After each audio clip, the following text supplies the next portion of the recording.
Here we go.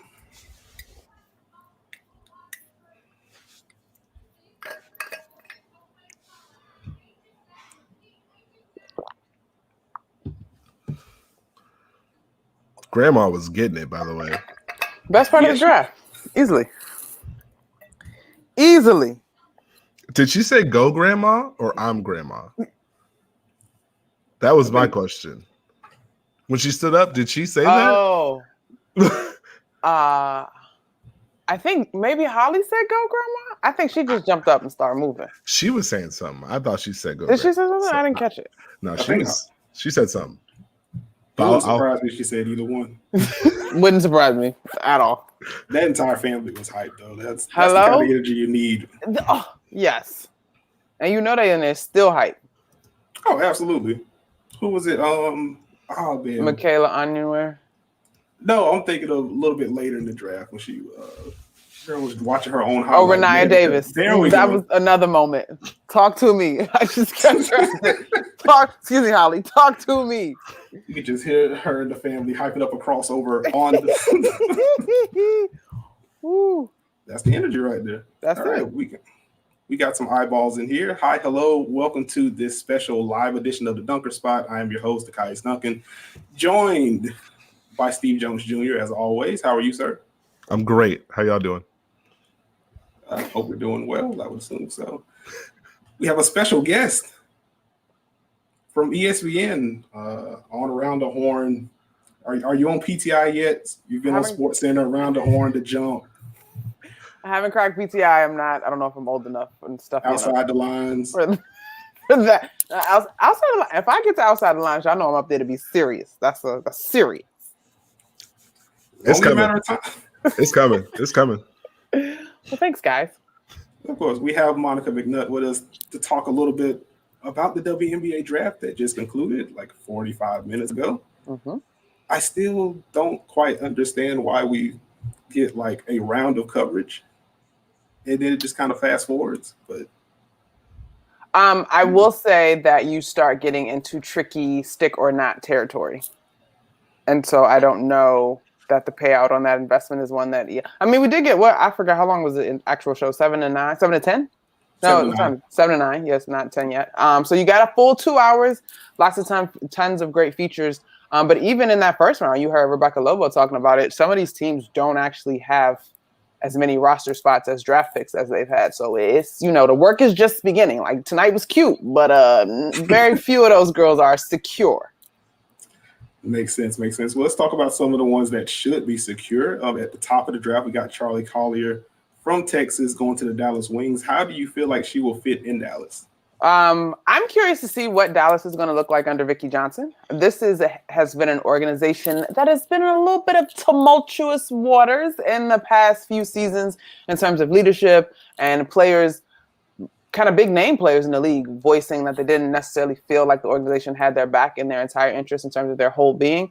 So it's been in a little bit of change. However, last year they picked up Satu Sabli, Arika Egumbawale is there, Bella Aleri is there as well. So they've got a lot of talent, and so I'm really curious to see how Vicki Johnson strings it all together. I mean, they got 3 picks in the top 6 picks of tonight's draft, so it's going to be exciting.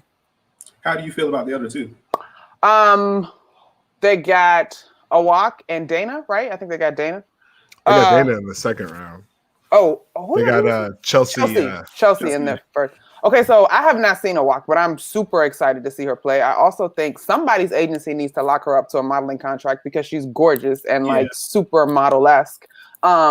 Chelsea, so Chelsea and Dana in the same organization is really interesting because their games are very similar. And when you look at what they did in college at Arkansas and Louisville, respectively, their teams relied on them for a lot of the same things. I mean, Dana's a terrific 3-point shooter. So is Chelsea. I think Dana is a little bit better catch and shoot behind the arc, but both of them are capable of creating off the bounce. And so they're very, very similar. So that's going to be an interesting battle because you already got Arike, who has to have the ball in her hands to be great. I think they'll have fun spacing, and this will be a team that'll get up and down the floor.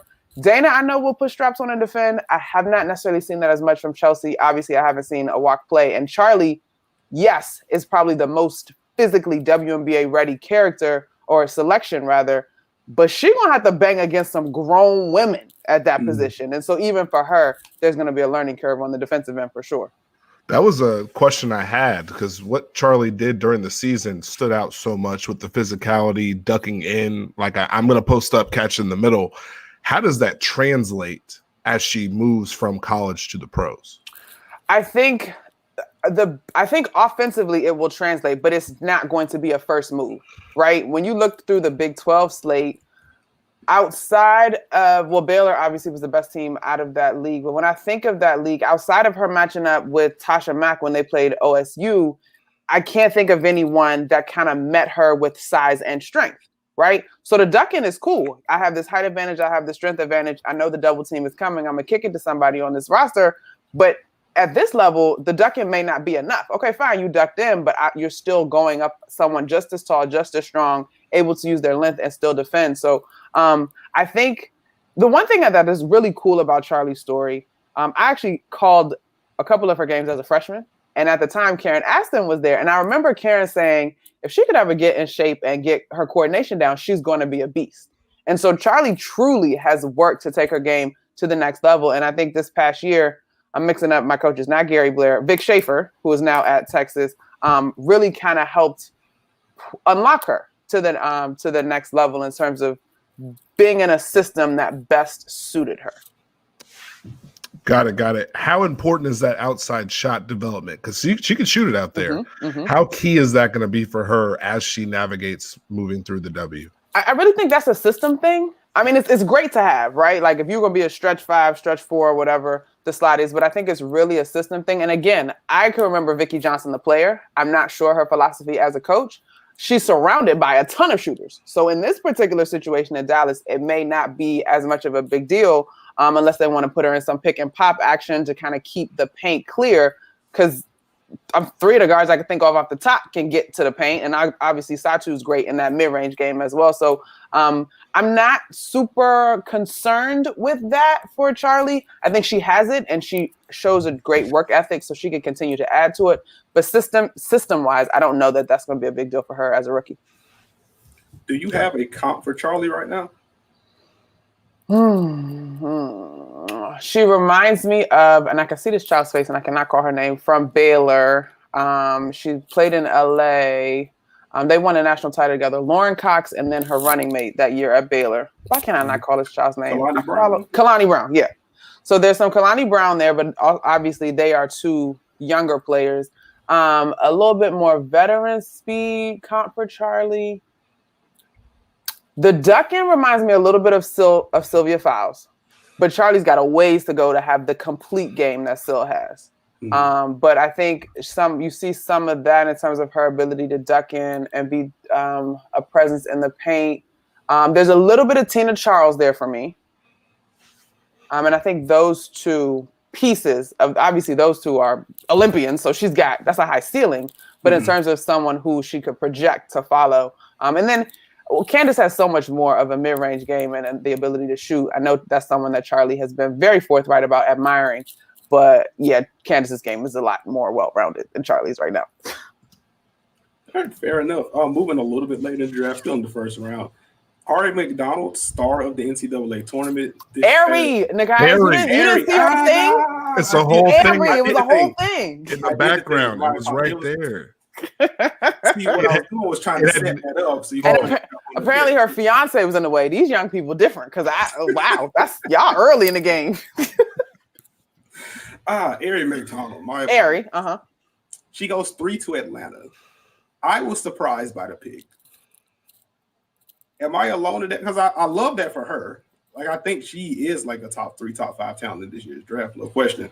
But I kind of question the fit with Atlanta in particular. Where are you at with that? Yeah, I was surprised she went that high. She had a tremendous tournament, and I'm not taking anything away from Ari, but she's a small guard that was a high volume scorer.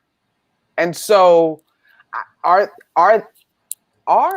me get my verb noun agreement together. Just switch it all together. Will there be that many shots available for her to be as effective at the next level? Now, what you can hang your hat on is baby girl gonna lock you up 94 feet. Like, let's go. You know what I mean? And I think that gives her an advantage and is part of the reason why Atlanta probably went there. But I'm thinking even of that roster, and that's one of the rosters that had a lot of turnover. Kennedy Carter, though, volume. Courtney Williams. I do love the defensive energy that the two of them could hook up together. I was surprised by that selection. I agree with you, Nikias. She went higher than I thought she would have, considering how was able to be successful at Arizona. So if you're the head coach there, how do you dole out those rotation minutes? Like, who do you pair together between those? I think you got to figure out the flow. Kennedy had a really eye-opening year last year, and then she got hurt, right? Hold on, let me get all my years together.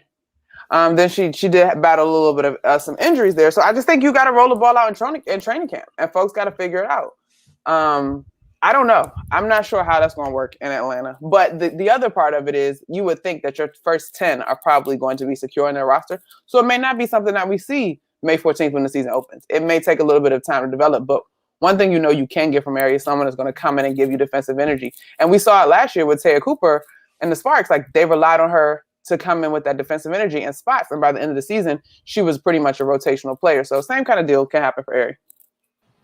Was the Ari McDonald pick the biggest surprise in the first round for you, or did you have another selection there? I think the biggest surprise for me was Kaiser Gondrajic going 4, but I am not mad at it. And I will say, I didn't do a ton of checking out the mock drafts. The thing that's unique about the WNBA draft is the names we know may not be the best fits. Right. And so these coaches and scouts are really digging on a next level. I mean, the 4 chicks that went internationally, I can't tell you nothing about them. I'm not even going to try to play you. Like, I'm excited to see them play. But Kaiser, obviously, the couple of boards that I did look at was not picked that high. But I am a huge fan of Kaiser. Like, I'm biased to big guards that can get in the paint, can throw their weight around. I called a couple of her games at West Virginia as well. And just between this season and last season, she dropped like 25 pounds or something. I don't know if it was something about the cute girls on Instagram was, in their bags this offseason during COVID, like losing weight. Because she and Chelsea did the same thing. And I didn't know Chelsea dropped 30 pounds. But Kaiser really worked on her body this summer. And I think it showed. She was a lot quicker this year. I remember last year calling one of her games. She hit some crazy, like, end of the game buzzer beater shot, bounces off the back iron, falls in. But not only was she the point guard of the squad for Mike Carey, but she's a gamer. Like, Kaiser looks to make big time plays. And again, she's a big guard. She can score at all 3 levels. I really like that pick, but I know it shocked a lot of people. Certainly shocked me. You had some, Steve? I had a quick question because I think it's interesting. When we think about drafts, we usually think about the talent, what a team is adding. Fit is way more important in this one because of the rosters and the roster spots that are there. And I think it's kind of tough maybe for sometimes people to get their heads around that, because you got to find someone who you can put in the rotation, as opposed to maybe the reaches that we've known in the draft or just drafting purely off talent. Yeah, I mean 100%. I mean, the Chiney's documentary, shout out to Chiney Gumuke, is 144, but that represents the literal amount of spots, 12 teams by 12 spots, and so there's less time to figure it out. Right? Like, you need to get in, make your impression. Do you fit or not? And I think there's 2 kind of cuts in the WNBA season. Now, what we have seen is players get in, make enough of an impression, and they may not stick with the same team, but they get picked up. We saw that in Connecticut with Natisha Heidemann, and actually she ended up having a really good run with Connecticut. We've seen it with a couple of Mystics players as well. But the fit is imperative, Steve. Like, there's not enough room. There's no 2-way option. Like, there's not enough room for you to take up space and not produce, period, point blank. You know what I mean? And so, Elena Beer was my colleague on ACC Network for an entire season. And now we're working on some different projects. And I was actually talking with her and Tisha Pinachero last week. And the W is so unique because it's a short season, it's short prep. If you can't get in and do your thing, we don't have time. We just don't have time to wait. And so I think when I look at the players that went in that first round in particular, they know what they do well already, if that makes sense, or at least they know where they can excel. I almost feel like a player that does it all is going to kind of struggle to find their way because I can do so many different things. Ari, you can score in college cute, but what we know you can do and is going to work for us is you're going to strap up. You're going to play defense. Charlie, all right, we need you to get on this glass and rebound. Like, we're not even tripping off you offensively right now. Right now, you need to rebound and figure out how to defend at the WNBA level. Like, Chelsea, you can shoot threes. You can get to the free throw line. You're going to make these free throws in this 10 minutes a game that you're going to play, and so on and so forth. So it's all about fit. And that's not a slight. I think people were kind of surprised that Dana slipped and Arella slipped and Natasha Mack slipped. It's all about fit. It's less about those girls and more about the teams that were on the board at that point. No, that's a really interesting dynamic, and I'm glad you touched on it because you got to have something that we can go to. Mm-hmm. You know, there's no searching. There's no, hey, maybe you can do X, Y, and Z because I got another option. Yeah, who can do that. I know what I got. So yep. that's a very interesting point when you think about WNBA draft versus NBA draft. I'm glad we talked about it. It's a great point because my next question was going to be like, how did Rennia Davis fall tonight? Like, how does Minnesota keep doing this is the better question. So that's it. Like Cheryl Reeve got that secret sauce. Y'all playing checkers, she playing chess. Like, and I remember last year when Crystal Dangerfield fell and she was like, Crystal Dangerfield, please. And she went on to be Rookie of the Year. Again, it's fit. And when I think of some of the players that went off the board before Rennia, the biggest thing that stands out, either they had size or they shot the three better. But again, Rennia is sort of one of those utilitarian, I could do a little bit of everything, but I'm not 100% sure what she does well. Now, the beauty of her fit in Minnesota is Cheryl Reeve, Sylvia Fowles, Crystal Dangerfield, Nafisa Collier. They're going to teach her how to be a pro, right? And so we're going to find how you fit in this system. So any rookie that goes out to Cheryl Reeve, I mean, I know she's a tough coach, but you're going to get groomed. All right, so outside of the first round, who would you say was your favorite fit? Okay, let me pull my draft all the way up here. I liked down up top. Dejanay Carrington stands out just because I'm a fan of hers. But where did she actually end up going? I know she went later. She went to Connecticut. I liked that. I actually really liked Destiny Slocum to Las Vegas. And then I think Natasha Mack to Chicago is going to be interesting because she now has an opportunity to learn from Candace Parker. Now, granted, their games are different, but in terms of being a big and blocking shots at this level, I think that's a unique fit for Natasha. And, you know, they've got, gotta leave my names tonight. I'm just so terrible with my names, but I can't think. Cooper? No, Cooper's not there anymore. They got a big girl in the paint who I love, and she's just one that just is willing to just go and bang and keep it simple. Dejanay Carrington, two-way player. She can score. She's also going to be willing to defend. You put her alongside a Jasmine Thomas in terms of sitting down and defending. Jonquel Jones is back for the Connecticut Sun. Kurt Miller, I think, is another one of those coaches that does a great job at grooming players. They're going to be like, here, we need you to go in, defend, maybe best player, maybe second best player. And she's a player that can generate her offense from her defense. That's just kind of what Baylor did. We saw that with Dee Richards as well. And then Destiny Slocum, I actually remember Slocum when she was at Maryland before she transferred to Oregon State. She's just steady. And, you know, Bill Lambier and those guys, they're going to get up and down the floor. She gets to work with De'Erica Hamby, Asia Wilson, and Liz Cambasia coming back. And she won't be the starting point guard. But as a point guard, that's pretty simple, right? Like, I got all these weapons. Let me just do my job. And so those were three that kind of stood out to me. Helps that she can also shoot the ball a little bit. Yeah, just a tad. Might light that thing up. Spacing is good. Gosh, they as good as they were last year, and as good as their offense was last year. Mike Freight actually wrote a great piece about how they were able to have an elite offense despite not having that three-point shooting out there. Three-point shooting is so important, and it just kind of frustrated me watching them at times. Well, last year, but I mean, not everybody has the MVP though either. That's true. You know what I mean? So like, and then the two-time sixth woman of the year prior to her injury, and De'Erica Hamby, like they played ugly ball. Bill Lambier is the bad boy. Like it kind of makes sense. That it does. Where are you at on the Kiana Williams fit in Seattle? She's got a great opportunity to learn. I don't see her getting no minutes. Keep it a buck. Sorry. Quick to the point. I mean, she's not going to outplay Jordan Canada. Like when Jewel Lloyd decides to slide over, nope, not happening. Sue Bird's still out there. Nope. And knock on all the wood, everybody stays healthy. Now that has been interesting in Seattle. They've been hit by the injury bug, which allow people to get valuable minutes. But that's an opportunity for her to learn and grow. Her best play is to be a nuisance, a pain in the butt in practice and help make everybody else better. And therefore she's going to get better too. But again, I'm biased to big guards, and Kiana Williams falls in that small guard category. Fair enough. Steve, I thought you were about to jump in. Oh no, I was gonna say something about you and the Aces, but I'll let it pass. Don't worry about it. No, don't let it pass. Yeah, what's up? Don't let it pass. Definitely the prototype of a team that Nikias cannot appreciate, but that's okay. Oh, you're a finesse guy? You're What like does that a mean? pretty ball guy? I wouldn't even say that. No? Okay. No, what does the Nikias team look like?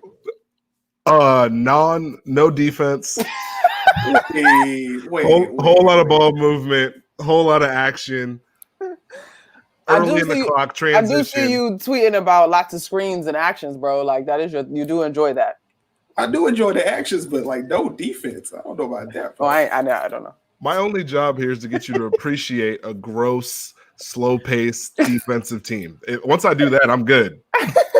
I have been watching the Miami Heat play basketball for a very long time. Oh, the Miami Heat caught a stray. Are you at appreciate it yet, though, or just tolerate? No, I love watching them play. Like Eric Spoelstra is one of the best defensive coaches ever. Like I like the way they jump things up. So I have that experience. Yeah. That's a good question though. Why did Arella fall so far? Ooh. Because I thought to me, what I've seen is she's a bucket. Let me see. She is a bucket. Hold on, let me see. Going back to my first answer on fit, Arella went. Why did she? Oh wow, she went 10 in round 2. Who's in front of her? Funny enough, I actually thought Stephanie Watts went entirely too high, and that should have been Arella in my mind. Let me see who's in front of her. I don't know these foreign kids. Yeah, the only person. Yeah, to me, Arella's spot was when Stephanie Watts went, but that's just my personal opinion. And I covered the ACC. I think Arella brings far more consistency and energy. Okay, why did she fall though? I gotta fall back on fit. Maybe these coaches, I don't know. Now let's put this disclaimer out there. Natasha Cloud tweeted about this tonight, and it's so true. First, second, third in a W, while it holds weight, it doesn't necessarily hold the same weight again that we're accustomed to on the men's side. Again, if Arella gets to camp and dogs it, then the first round pick didn't, like that's that. You know what I mean? And so I think every athlete tonight says, okay, this is my first step. My foot is in the door. Nobody really is guaranteed, even Charlie, you know what I mean? So I'm not super alarmed. She got in, and that's the most important part. But I don't know why she fell. I don't have a good answer for that. I can't say that I understand it either. It's a good point. That sidestep is crazy. I'm just saying.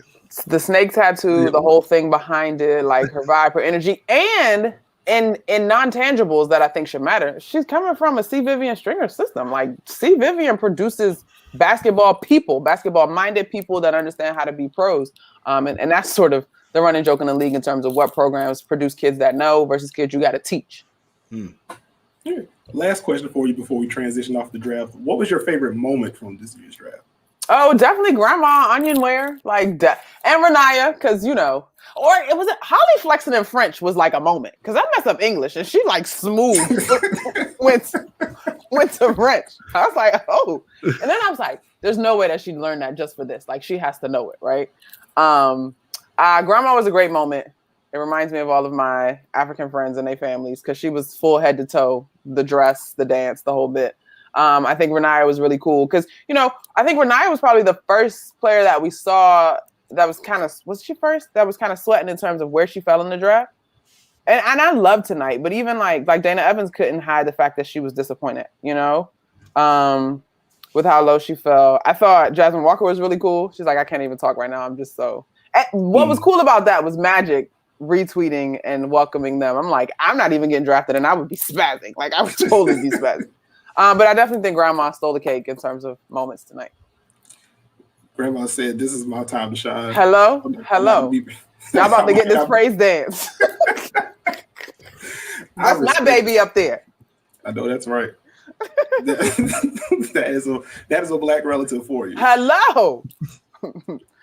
Please hold your applause till the end of the ceremony. Insert Grandma. Like you shove your applause warnings. Shout out Jasmine Watkins, elite tweeter. Yes, such a great tweeter.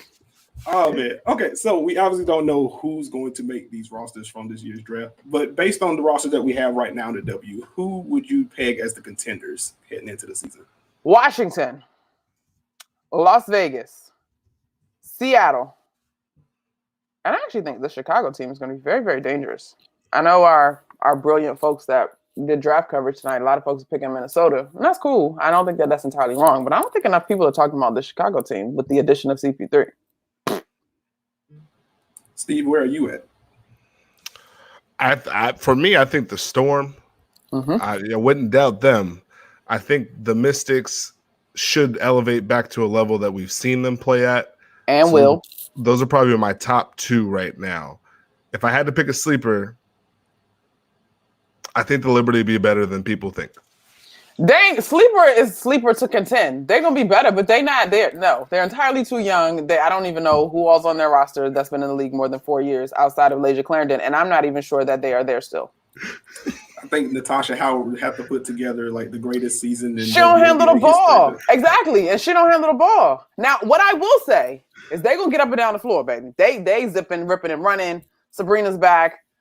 Knock on all the wood, say your prayers, all that good stuff that are Asia Durr can get healthy. I haven't heard any updates since she shared about her battles with COVID.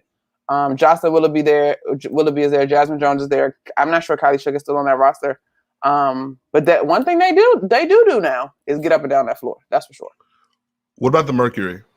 So I was having this conversation the other day with Camille Bucheta, W Slam. Shout out to Camille. I think it is time for the Mercury to do something. There's too much name and firepower there for it to just be empty. I think Sandy Brondello is a terrific coach. Skylar Diggins and Diana Taurasi seem to have a great rapport. BG, when she's locked in, still is like one of the forces of the league. Obviously, last year she left the bubble with personal reasons.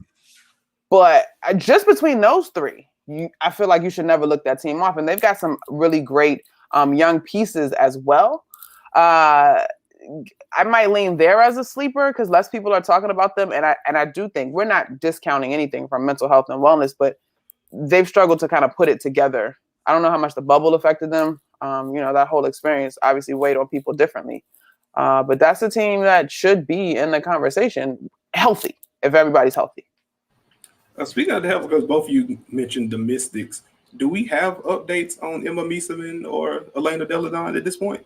Elena's returning. Tina Charles is returning. I last check, and I did double check. I do not think Emma Mieseman will be back this year.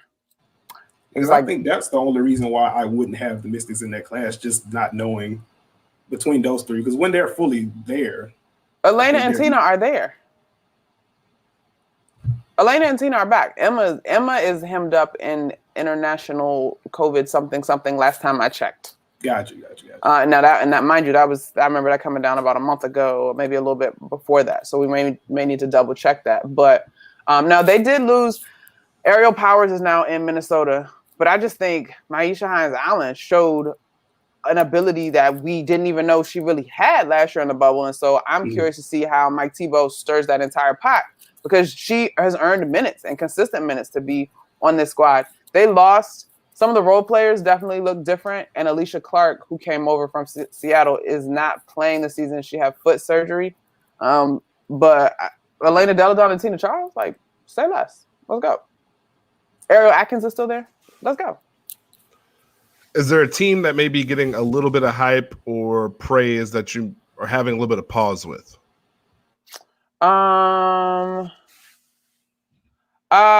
So I've heard some folks pick Minnesota as their sleeper. As much as I love Cheryl Reeve, I don't know if Kayla McBride was underutilized in Las Vegas or if she's just not a top tier one. Okay. So that'll be curious to see, because sometimes great coaching, you can get a wet paper bag to play outstanding defense if you like that as a coach. But I also think that it's very real sometimes that our favorite collegiate athletes, their games don't necessarily translate to the W. And so I'm curious, is that the case with Kayla, or does she need a change of scene and to be looked at as a top gun on a roster? Because to me, if you could play, you could play. And Vegas obviously had a lot of horses. And maybe she just wasn't the top horse on that roster. That's okay too. But even when Kelsey Plum went down, it didn't seem like they consistently went through her. Now, granted, she played alongside an MVP in Asia Wilson this past year, and then when Liz is on the floor, like you got to find her too. So I don't know. I'm curious to see what Minnesota looks like.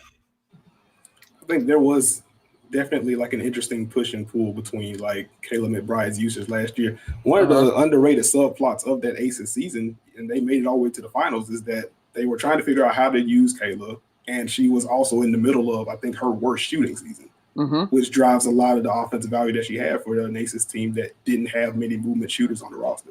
Yeah. So I'm interested to see how she's going to fit there. Just sticking with Minnesota, like I wonder how Nafisa Collier is going to. I wonder what her next step is, because she's one of those players that does a little bit of everything. So I wonder if she's going to have more of an offensive role this year, or how they fit all those pieces in alongside her. So don't forget, though, a lot of what we saw from Minnesota last year in terms of them being competitive and fighting and being in a position we didn't think was going to happen was without Sylvia Fowles, who's still a beast. Like, aging like fine wine, baby, still a beast. So, yeah, I'm curious to see what that roster healthy looks like. I think Nafisa is on a tremendous track. She gets to run alongside her fellow UConn Husky and Crystal Dangerfield. I think even the one silver lining on the injuries probably last year is that your young players had to play. They had to grow. They were baptized by fire. So I can't – at this point now, I haven't seen Kayla McBride be a bucket truly since Notre Dame. So I don't know – I can't remember how efficient she is or isn't. And you know, when you got somebody that needs a bunch of shots to get a bunch of shots, and you got a system that has been pretty balanced that moves the ball, it's a little oil and water there. So there's a lot to see in terms of what's going to happen in Minnesota. Got you. One last WNBA question before we transition to some NBA talk. We got a lot of new jerseys out. Woo! A lot of new jerseys out. Fire jerseys. I don't know. I messed up the Rebel, the Heroine, and the whatever. But I actually got a jersey today from the league. I think this is New York. This one is fire. We love what it stands for. Quick flex right here. People see you on screens or whatever, they start sending you stuff. I like it. I need to stay here more often. It's a strong flex. Yeah. So, I got a Sabrina jersey. Look at that. Hey. So yeah, do love this one. We love a good equality message, and the women of W obviously put their money where their mouth is. My favorite though was the Phoenix joint that has the vibes and the different colors of the sunset. The orange and purple, right? Yeah. That I think that's been my favorite. I like jerseys that we thought about. Washington's Rise joint, I think it was special. That was really unique. Might pull that up out of my own pocket, even if somebody don't send it my way. And I actually really thought the Connecticut Sun joint, that where they have sun written in the Mohegan language, was a really dope ode to the Mohegan culture. I hope I'm getting all my words right. And where they play up in Connecticut and that tribe. I think those were the Aces have very crisp, clean joints. I'm not mad at that, but they weren't necessarily my favorite. I think the Los Angeles joint with the palm tree is sort of a throwback to when I fell in love with the league. The old Sparks jerseys. But yeah, the Phoenix joint and the Rise joint were my favorites. I know Indiana's was like Stranger Things or something. I don't follow Stranger Things, so somebody had to tell me that. I kind of missed it. But yeah, those are my favorites. Where you at, Steve? I liked Seattle's. Seattle's black one was my favorite one. Okay, that one is cold. I just like the clash. It just feels like Seattle. And then I like the Aces red. Yeah. I went to UNLV, so the Aces ones are like the same in different colors, though. Yeah, there's not a lot of pizzazz, but that red is popping. The red is okay. Red looks good on the melanin. You know what I'm saying? We stand a little red. We love it. Very nice. No, I would definitely go with the Suns jersey that you mentioned earlier. I just like the entire Chicago Sky rollout, honestly. Theirs are good. Those are very Chicago clean. Are good. I'm impartial to the Aces jerseys. They are very crisp. Mm-hmm. I feel like I'm missing a very obvious one. Atlanta? Who else? Dallas? I can't remember. Dallas weren't that memorable for me, so I can't really. Phoenix? Minnesota? Seattle, Minnesota, yeah. Like that Minnesota clean, did have some good ones. I did like the white one from Minnesota was very sharp. There we go. Let's transition into some Knicks talk, which is, I think, what? the reason Steve is here. My guys, wait, Steve, are you here to be positive or negative? What are we doing here? I am positive on the Knicks. There's someone here who has not been as positive on the Knicks. I'm not naming any names. It's fine. It's all good. I don't know if that's fair. But what is the biggest surprise for you from this Knicks team? Julius Randle. Because last year when Drew got the spinning around, I was like, oh God, oh God, oh God. And so this year we see spinning less. And I just really think he's elevated his game. Like, we get pieces from players in the Players Tribune often, and it's great. But I think when he talks about wanting to take pride in being here, and just the work that he put in the offseason, the numbers bear it out. So I've been really impressed with his focus, I guess is what you would call it. Because I think to still be putting up those numbers, triple doubles like it's sort of casual at this point in the season, on this team, that's, obviously the back half of the season has been a little bit more challenging. He's been my most pleasant surprise as an all-star. Shout out to Drew. From a scheme perspective, what have you noticed in terms of his usage that's different from last year to this year? I don't know if it's so much him versus everybody else. I think last year's team was real thirsty. That's a great descriptor. You know what I mean? Like, people know that we don't necessarily have direction. Like, all right, let me get this off. So at least I'm gonna get traded. Like, I can show my value. Mm-hmm. And I don't think that there was confidence. And this year, this group seems to really draw their confidence from what they're able to do on the defensive side of the ball, which is crazy because the roster hasn't changed a ton, but Tibbs has stabilized. And I think Tibbs, in concert with what Drew was able to do in the offseason, you got two of your biggest pieces when this team comes up that are far more stable, far more confident. Drew in himself and in his teammates, and Tibbs in his system. Now, we have had conversations down the stretch whether or not minutes are getting a little out of hand this late in the season. But I think for me, under the new structure in my mind, the 10th seed is playoffs, which will be a place the Knicks haven't been in a minute. So let's get it. Like, you know what I mean? And I think that just does something for not just the fan base, but for the confidence of this team. Because they know. They hear. Like, they know. And I think they've taken a lot of pride in shedding some of the negativity that surrounds the organization. Steve, you want to jump in? No, well, that consistency from Julius Randle has stuck out to me. Mm-hmm. He had the hot start, and you're wondering what's going to happen when teams lock in on him. He starts playmaking. The double teams make sense, and he's making plays. He's bringing it on both ends of the floor. Yep. He gets you those post-ups. He can face up. He can do everything you need. And that little fadeaway. Ooh. He's doing something this year. It reminds me of another left-handed power forward that I've seen before. Little Zebo-ish, but – nice. Good comp. A little bit. It's sacrilegious to say, but it is. What do you think about just his consistent growth? Because this guy's been a dog all year, no matter what. So he tells this story. He tells it, and he probably wrote about it, about being a rookie with Kobe Bryant. And how he pulled up to Houston as a rookie and about to go play with my team. Go shout out with my people, kick it. And Kobe's like, we're going to the gym. And of course, Julius is like, well, you don't tell Kobe no. So we went to the gym. And so I think you never know. It's kind of like us in this industry, right? Like, you never know when the timing is right, when the seed going to sprout, all that good stuff. I think that's kind of what we're seeing here. Drew obviously battled injuries early in his career.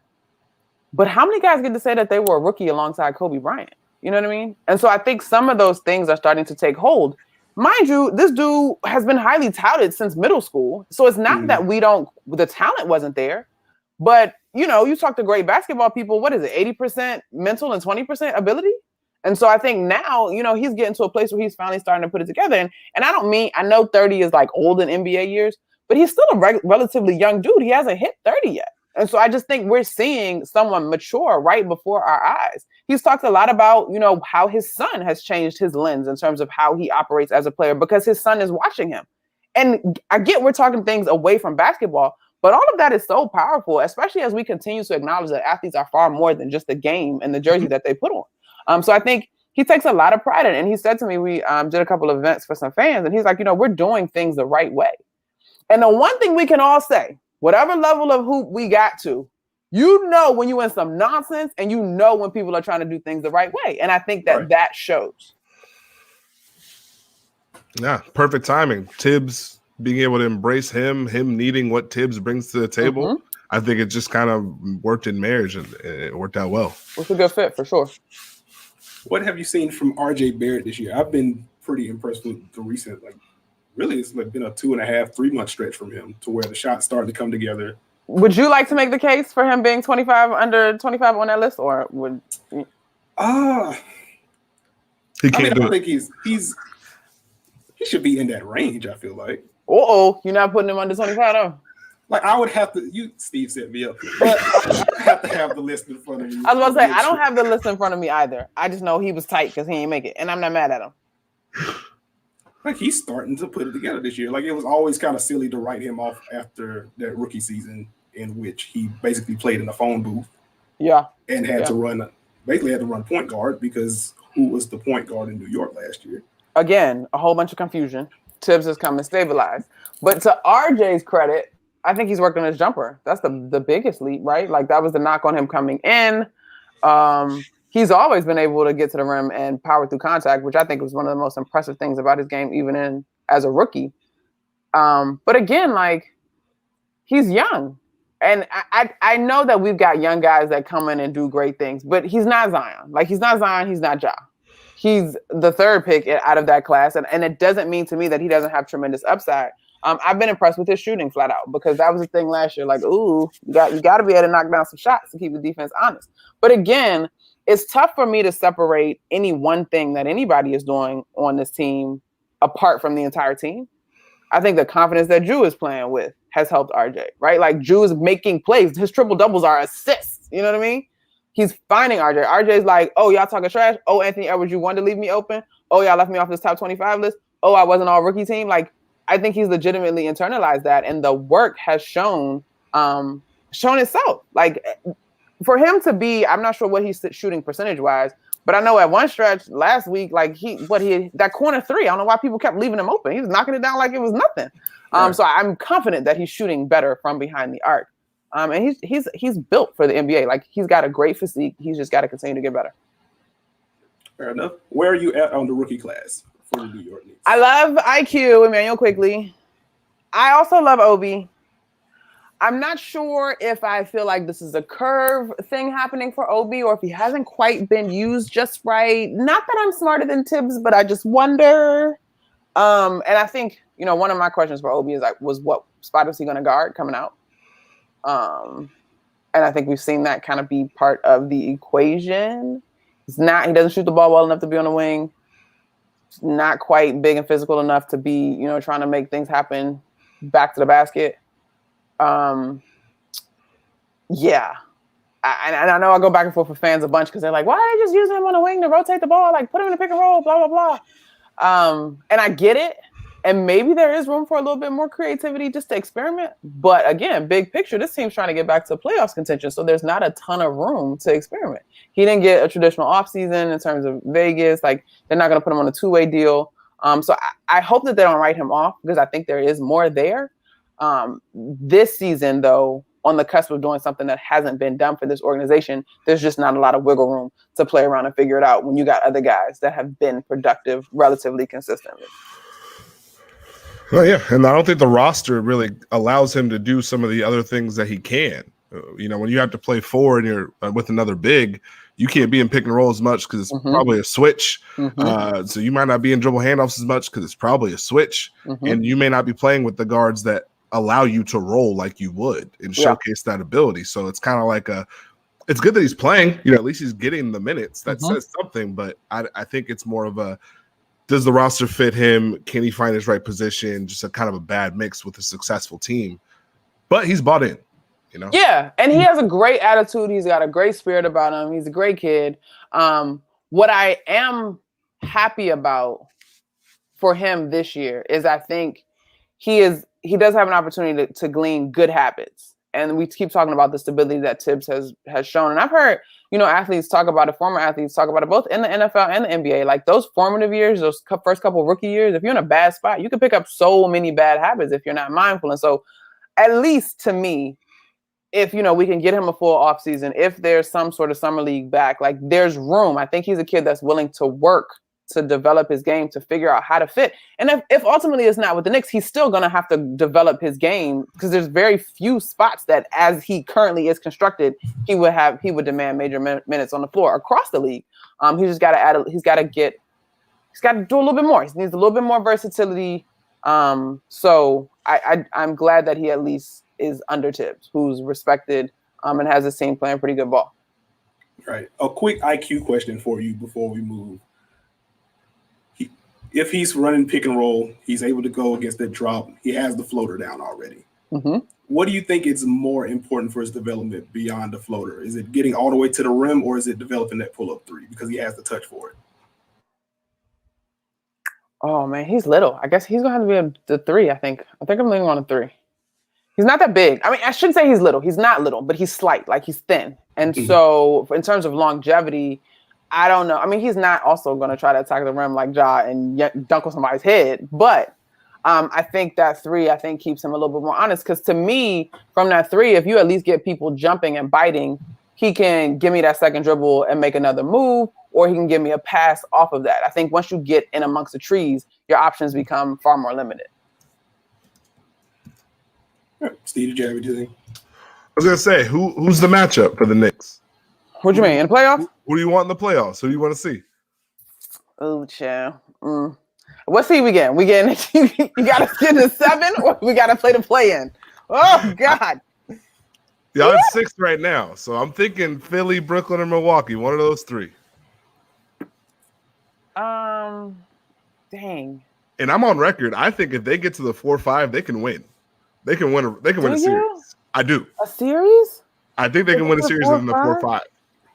Okay, wait a minute. Y'all gotta help me because I'm terrible with these maths and this new numbers and this new thing. If they stay at 6, they will play a winner of a play-in? No, they'll be in. They're in. Yeah, but in their first round, like who would they get?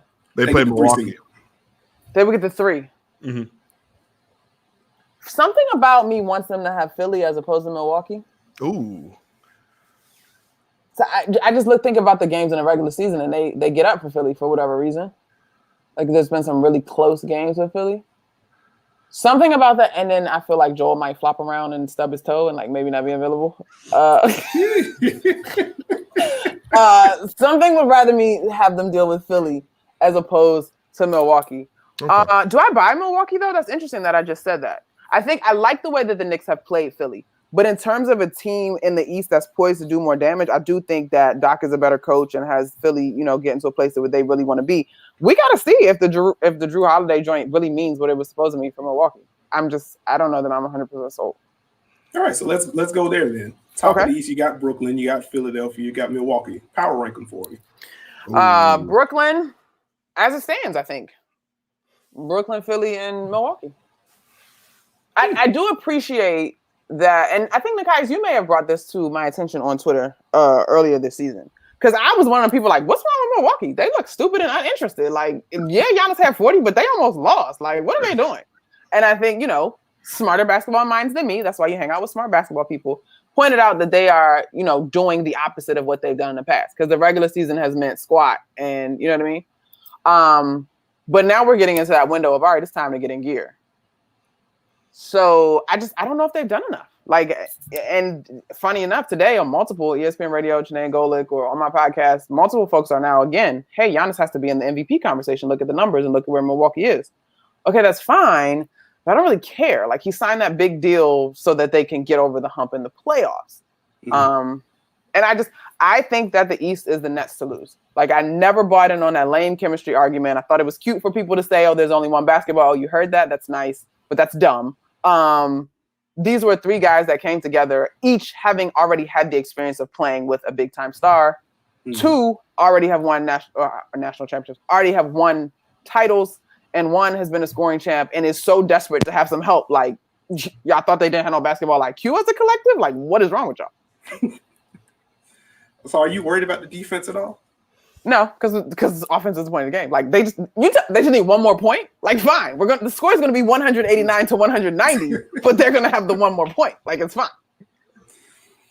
Fair enough. I feel like I'm just the resident Bucks guy at this point. Like I have been hammering that they have been experimenting on both ends of the floor. I've written about Giannis's MVP case. Okay. He's I mean, he's obviously missed a ton of games recently. Just got back. I think he's playing pretty well since he's been back. Okay. I still believe in them to get out the East. Like, I know that's a minority take, but that's his pick. That's his pick. I don't. And so earlier this year, Jay Will and I were having this conversation too. Because at one point I was kind of like, are we not talking about the Bucks enough? This, for me, Nikias, I think if the Bucks defense is somehow incredible, right? And it may be. I haven't paid them close enough attention, so I'm not going to act like I have. Incredible enough to slow the firepower in Brooklyn, fine. But they are not constructed to outscore Brooklyn. And I don't like, you can hope to contain but not stop when it comes to Brooklyn. Somebody's going to get off. Mm-hmm. So Chris Middleton, Holiday, Giannis, Bobby Portis, Lopez, like, this is great team basketball. But maybe now more than even a few years ago, we're in an era of like superstars. And the Nets just have more superstars, flat out. Fair enough. We'll have to see. Like, I got the flag planted, so I got to ride down with the ship at this point. But I don't think it's wild. I just, even with the Nets second unit messing around trying to play defense. Oh man, they try to play a little defense. That's cute. I don't know, Nikias. I think it's a Nets to lose. Fair enough. We'll go out west. Who do you have coming out right now? I'm so sad about Jamal Murray. Terrible. So sad. I got the healthy Lakers coming out. Ooh. Like, now if they're not healthy, then that changes. I like healthy as in both KD, both LeBron and AD. I really like the way the Clippers are playing as of late. And the other day, I actually had to talk about this on SportsCenter. I think that they probably will take that second spot just because the Suns' schedule is about to be a beast down the stretch. Like, they got a 6-game road trip with all the top teams in the East, I believe. And they wrap up with the Knicks, who are one of the better defensive teams in the East. So you can't even really take that for granted at the end of your road trip. The Clippers got to be there both mentally and physically. And I don't know that they always are. I don't think that Ty Lue is a better coach than Doc Rivers. So what really is the difference? Montrezl Harrell makes that much of a difference. Like, Lou Williams gone makes that much of a difference. I'm not sold.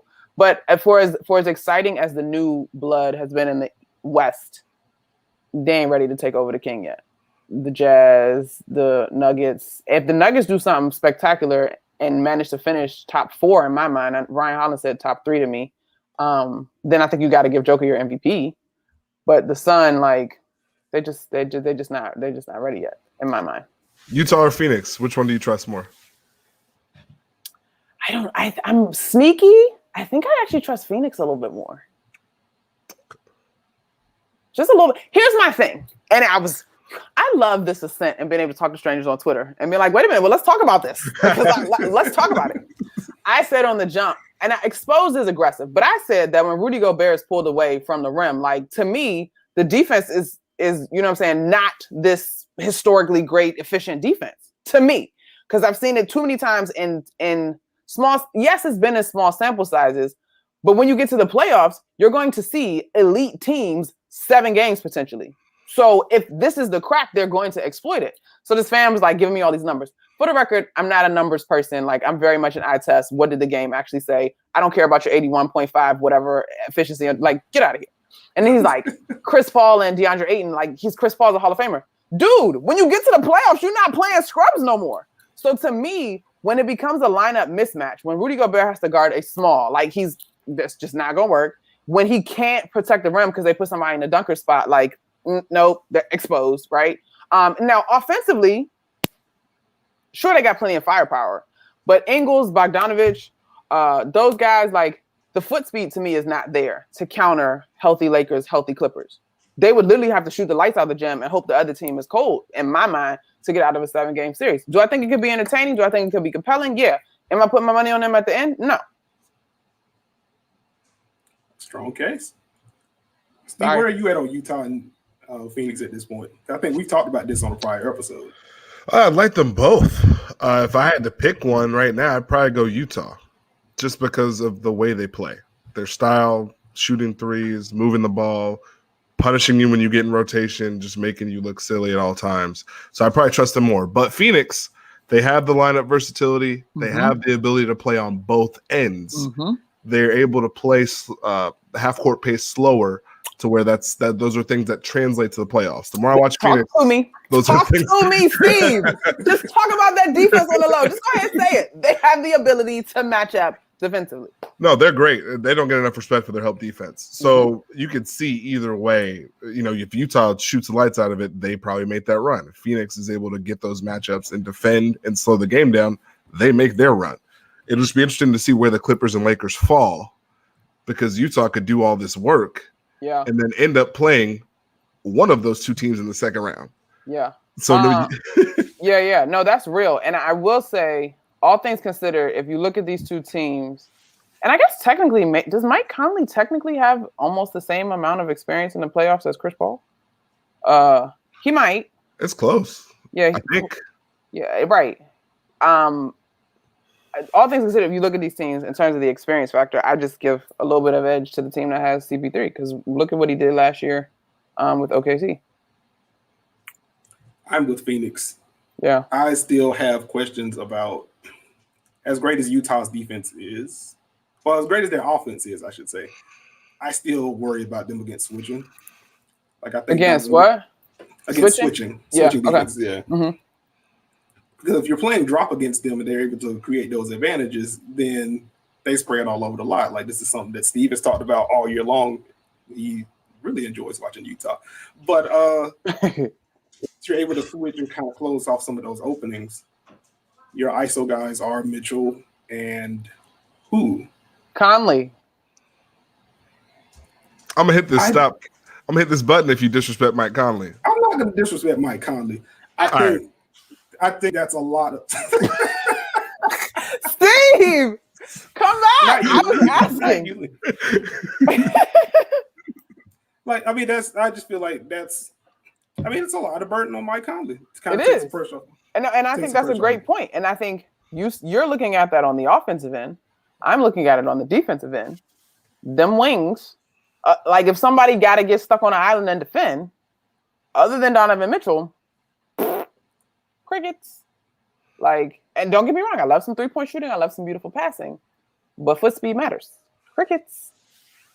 So y'all are all out on the Jazz. Not all out, but I just think that the statistics aren't necessarily going to bear out the success that we think. You know what I mean? Like, and listen, they're doing freaky stuff. Like, I love it. It's beautiful basketball. Pull it up with your niece and nephew that's learning how to play the game. It's lovely. But we know that this league is really driven by stars, and Donovan to me has not necessarily eclipsed that point. I think he can and he will. But ain't nobody hollering about how balanced teams are when the game's on the line. Like, who's your killer? Like, who's your stopper?